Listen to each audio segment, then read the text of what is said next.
This is the Authentic Change Podcast, and I am Mike Horne.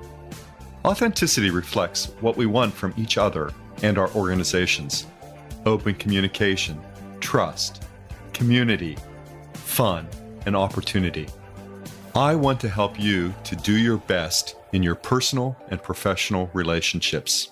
This podcast delivers expertise, insights, and approaches on authentic leadership, to live your purpose, to lead from your values, to establish connected relationships, to steward people and culture change, to build and sustain prosperity, and to open doors and possibilities.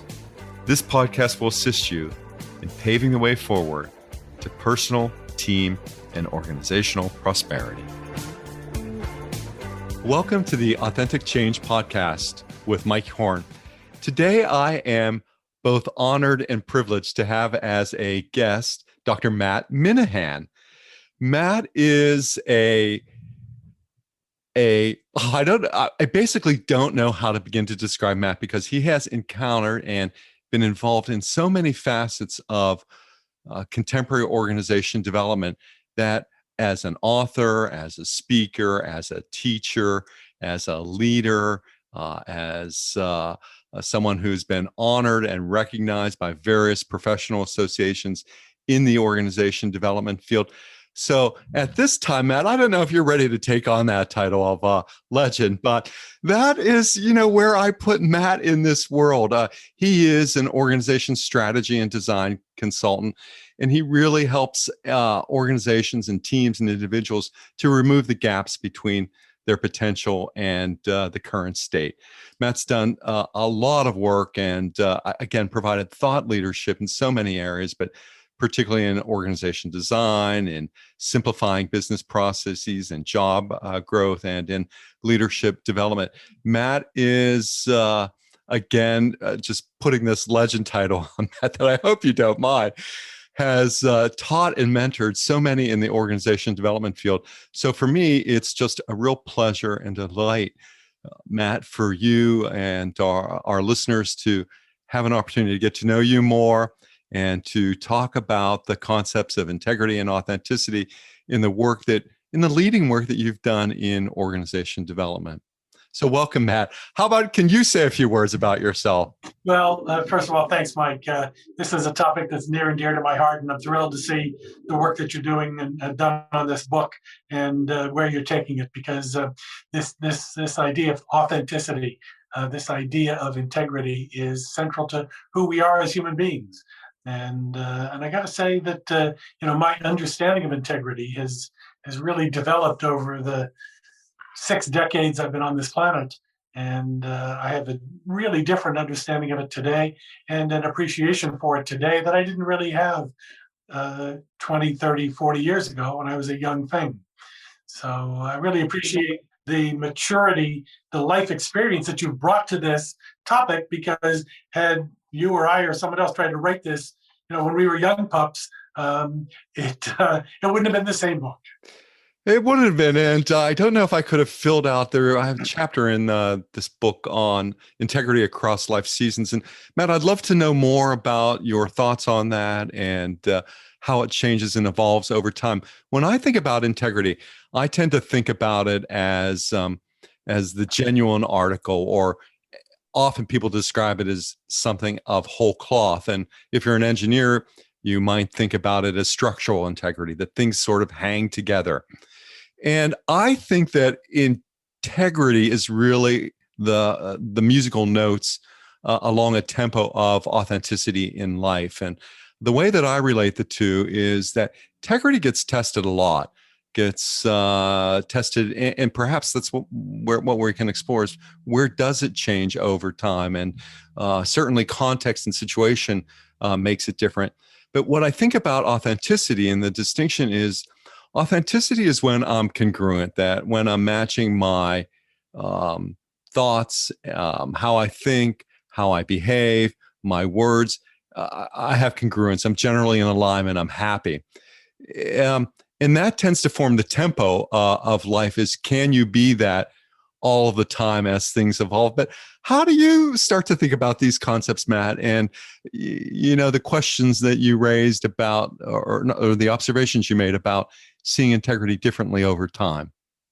So I really like your metaphor of kind of music and tempo over time. I think that really makes me think about integrity really differently than I had been before. You've got three quotes from Carl Jung here that just stood out, leapt off the page for me.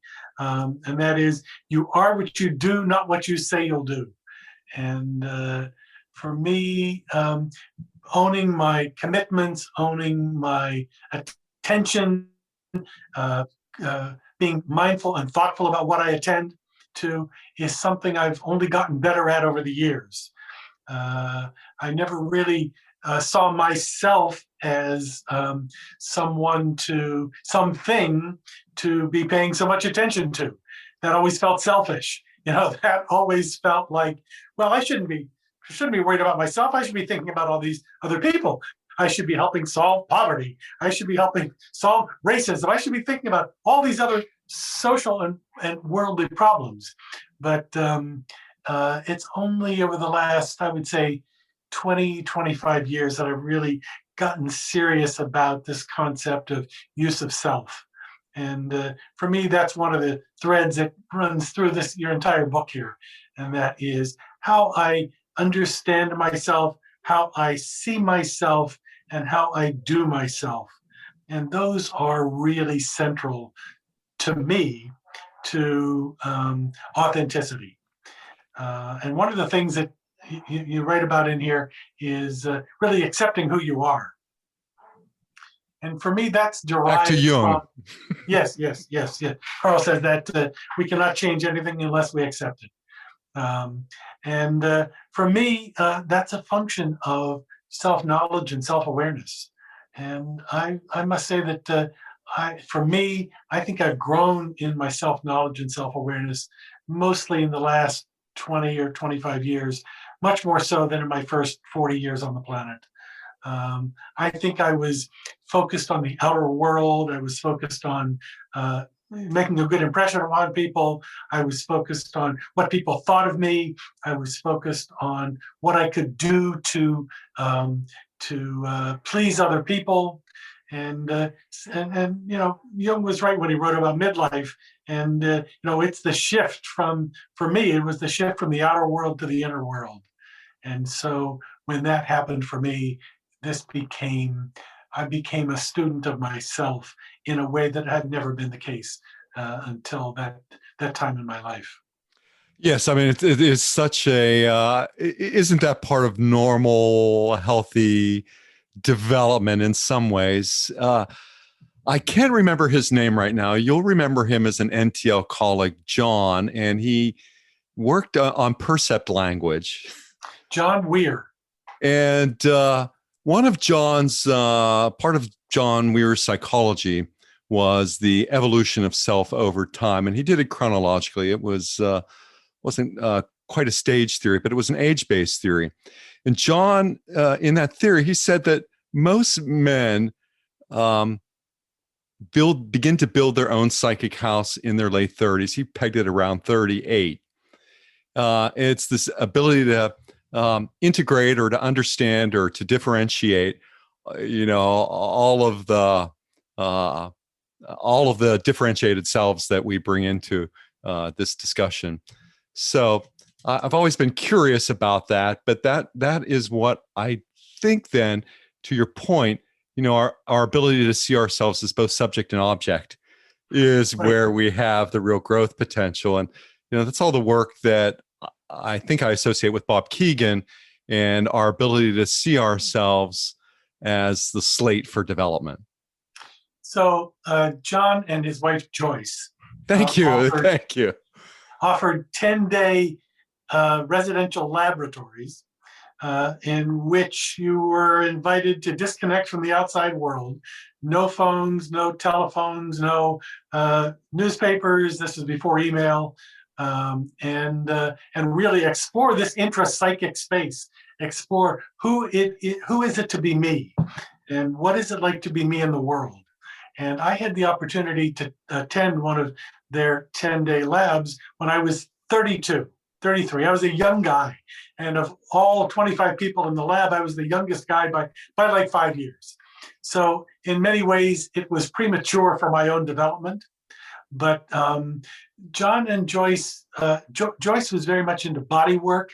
And so we did a lot of movement. We did a lot of movement to music. We did a lot of creativity. John was very psychologically oriented. And you're right, he really described our maturation over time. I found that to be life-changing. It was one of the three most, that marrying my wife, attending the birth of my kids, were the three most powerful experiences in my life. And unfortunately, John didn't write, so there's only one article in an APA journal from 1952 about his work. But you've got the essence of it right here, Mike, and that is that our understanding of ourselves deepens over time. And when we pay attention to our dreams, John was very much into dream therapy. When we pay attention to our intuitions, when we pay attention to our anger and resentment, all of that brings us to the center of ourselves and helps us really understand who we are. It's always a naive manager who believes that people separate work and life. Right, exactly. You know, and it also goes to the point that I don't know what happened to you 5 minutes ago. I don't know what happened to you yesterday.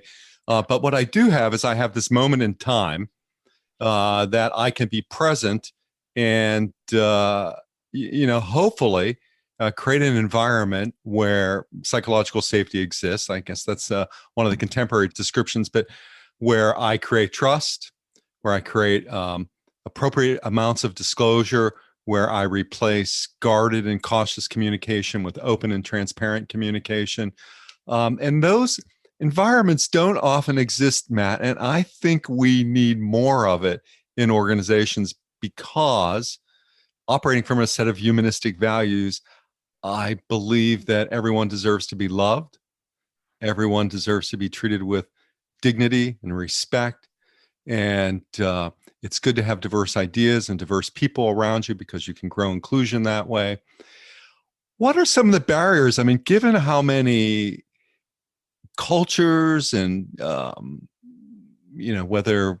however you want to describe culture, just given your perspective on organizations at this point, what prevents us from, bringing who we are to what we do and spurring innovation?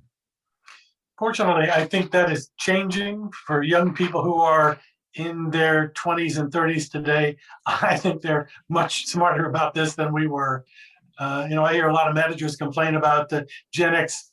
These people are selfish and they won't commit and work extra time for the organization.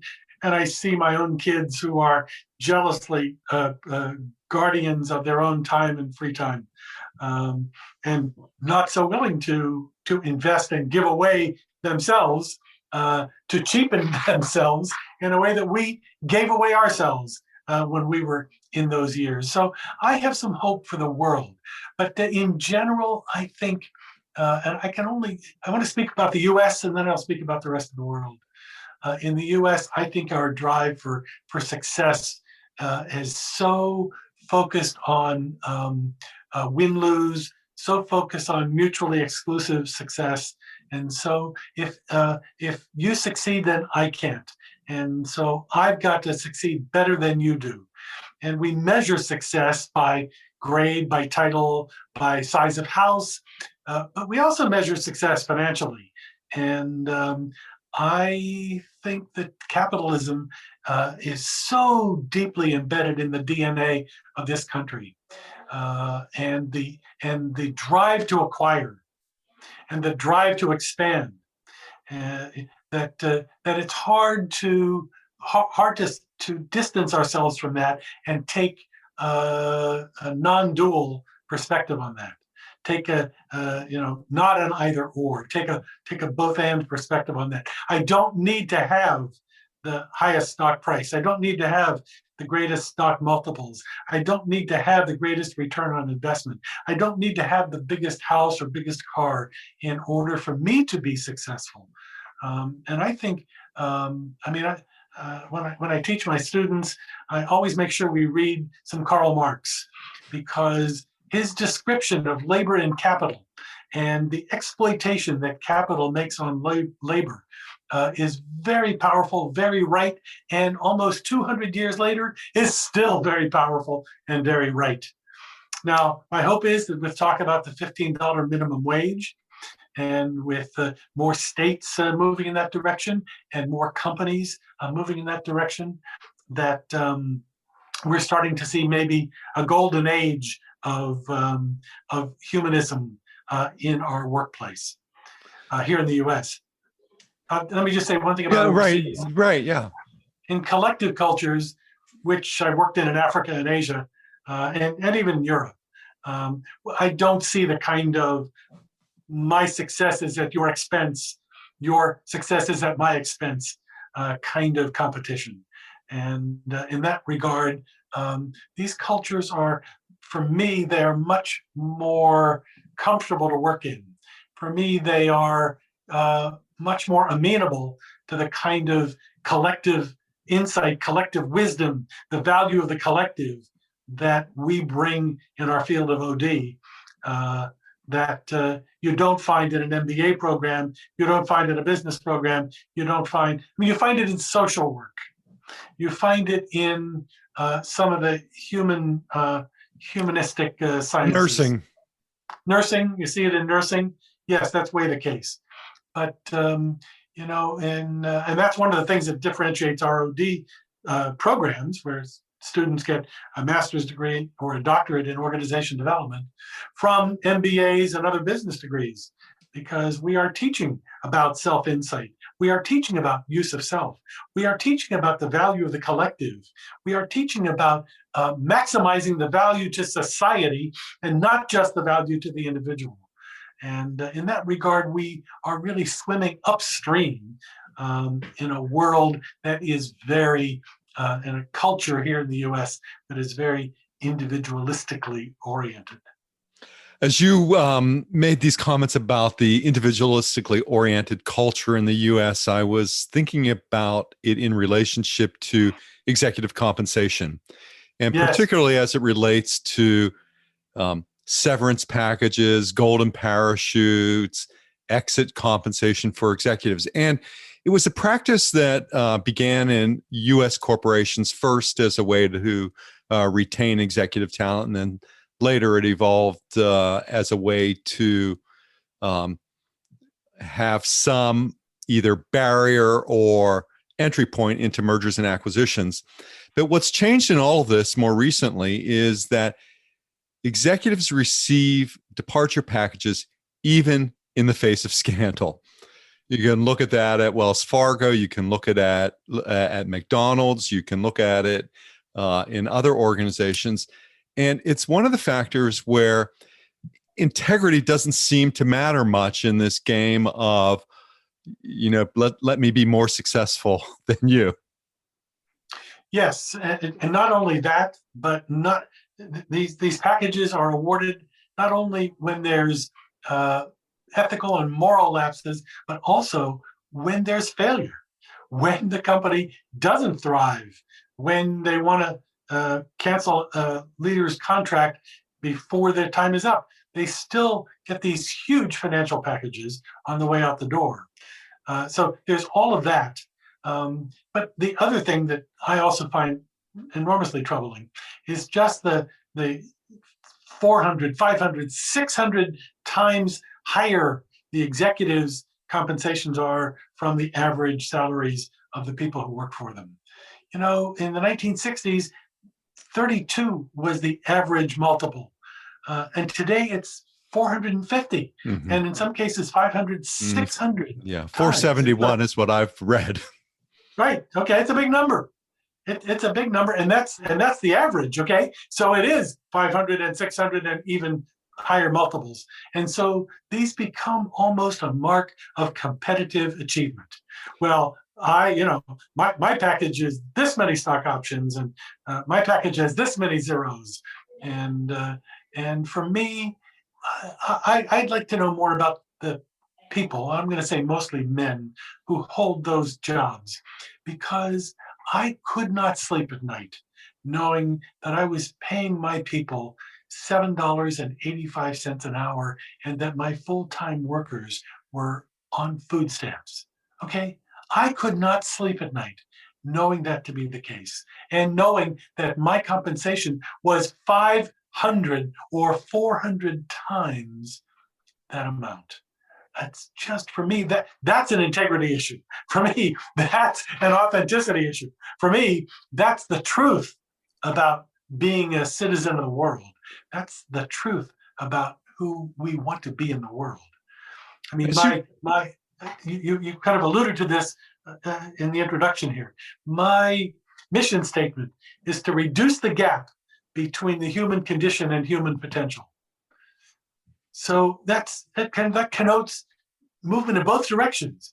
It connotes moving the human condition to a better and better and better position all the time. But it also connotes bringing the human potential to the individual. And anytime we have such an exploitive environment where it is only the quarter to quarter to quarter financial metrics that drive organizational decision making, we end up with a society that is all individualistically oriented. yes, it's so interesting as you were describing and reflecting on the values and collectivism. I was thinking about one of my current affirmations, which is "Together we rise." And Yes. that is, a way of thinking about, how do we each bring, how do we help each other uh, come along? How do we bring each other along? How do we work to eliminate barriers to opportunity? And how do we start to think about replacing the word success with prosperity so Mm-hmm. that, we're Mm-hmm. able to cultivate relationships with folks that really do lead to better outcomes in teams and in organizations and in both intimate and professional relationships. I am very optimistic in this moment in time that we are finally having a conversation about institutional racism. Yeah. I'm very optimistic about this moment in time that we are finally having a conversation about childcare and the role that childcare plays in the life of a family, and particularly in the life of the child care provider, who is largely the women in society. And for me, this is a sea change in our national conversation and in our awareness levels about the collective, the needs of everyone to succeed in order for us, any one of us, to succeed. And I'm just so excited about where this is headed. And uh, I'd love this Congress to get to a $15 minimum wage, even if it's regionally graded so that it's lower in smaller towns and higher in larger towns. But the fact that we're having the conversation, Mike, I think is the center of integrity and authenticity for us as a country. Well, I think it goes back to some of the additional humanistic values that shape perhaps the approaches that we take. And those were also values around participation and democracy, which, as you know, is antithetical to most organizational settings. And I think what we were doing is we were evolving practices to say, well, where can you have participation? Can it be in decision making? Can it be in implementation? Can it be in some other facet where we allow people to bring their best and to do their best? And so, Matt, what would you recommend to someone, or what piece of advice would you give to someone about fostering more conversation and communication and openness on these topics? Well, I mean, I'm in the middle of a years-long exploration of self through NTL Institute. I've been a member for 20 years. I've been a customer for 40 years, going back to my Weir lab with John and Joyce in 1983 or 84. And And so the first thing I would say is be a student of yourself. Pay attention to yourself. There are 3 or 4 indispensable tools for self-awareness and self-knowledge.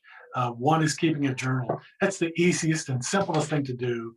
And if after your first trip to the bathroom in the morning, you can find 15 minutes to sit with yourself and your pen and some type of book to collect your thinking, some type of a beautiful thing you want to touch every day, whether it's leather bound or spiral bound with images or pictures or just blank pages you can draw on. Spend 15 minutes in conversation with yourself about yourself every day. Some people prefer to do it at night. That's fine. But there's a wonderful, it's a wonderful practice. And there's a beautiful book about that that was written in the 1980s. And I'm going to forget the author's name, but you'll remember. It was called An Artist's Way. Oh, right. And, Yes. but it's a beautiful description of how journaling and self-insight can really develop ourselves.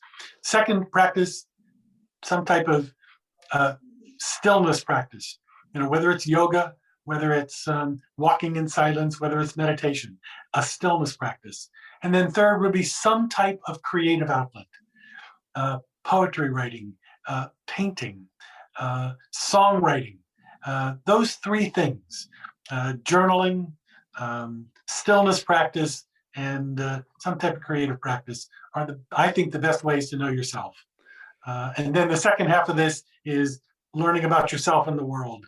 And that means create a learning group, enter a learning context where 3 or 4 or 5 or 8 of you meet every couple of months and talk about yourselves and what you're learning. Read a book together, and create feedback loops in your life with people who love you enough to tell you the truth. For me, that is totally essential to becoming the best human being possible.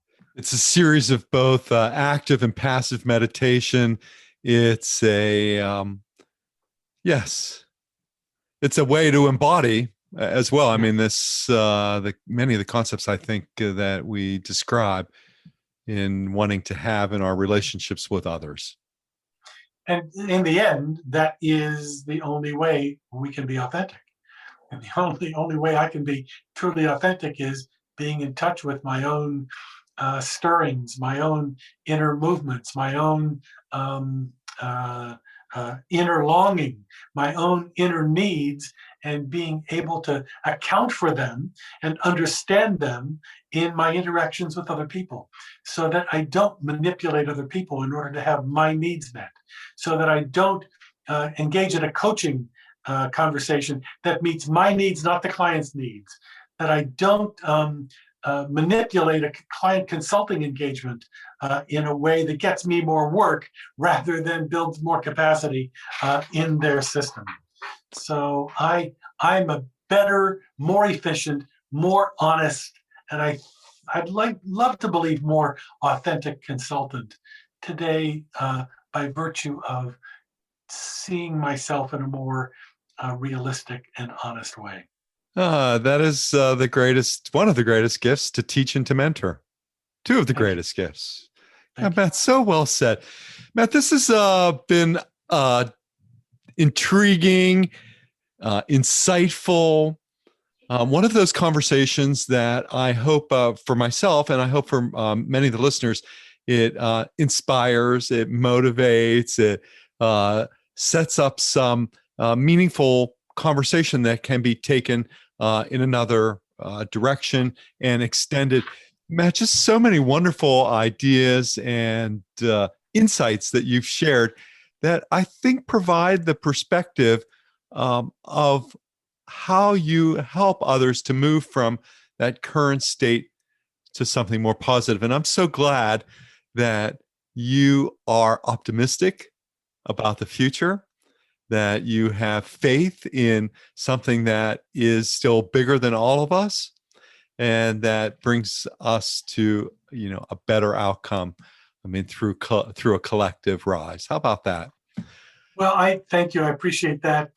I'll just refer your listeners to the last couple chapters of your book, because the call to action is really about how to find yourself, how to get in touch with yourself. Your 25 questions to promote self-reflection and action, I think, are a perfect guide for anyone who wants to know more about themselves and how to find out how to discover more about themselves. So your contribution here is huge, and I'm thrilled and really honored that you would invite me Oh, to join your podcast and to talk on this topic. Matt, it's my honor, and really thank you so much. That's just so lovely. It means so much to me. Really appreciate that. And Matt, if our listeners wanted to get in touch with you or to connect with you, how would they do that? Probably easiest is just to go to my website, which is minahangroup.com. So that's my last name, MINAHAN, GROUP.com. Phone number, email, all that stuff is there. A little bit about the work that we do, some of the writing I've done. So that'd probably be the easiest way. Okay, that's great. So best way to get in touch with Matt is through his website at Minahan Group, and just the same spelling as his last name, so minahangroup.com. And Yep. you can be in touch with Matt and find all his coordinates on the planet and his approaches that he and his colleagues work with. That may have been Julia Cameron on The Artist's Way. I'm not sure about that. You're getting close. You're getting really close. But that was a quick Google search, so I don't know. There could be other. I think could be many versions of Artist's Way. I'm not sure. Well, and there's one other, and that's Anne Morrow Lindbergh. Anne Morrow Lindbergh was the wife of the famous aviator, who was also kind of a staunch Nazi, but she was also a beautiful artist, and she lived long past him. And her beautiful book is also great insight into why writing to yourself is very powerful. Okay, hey, that's great. A couple of book recommendations. Matt just keeps on giving here.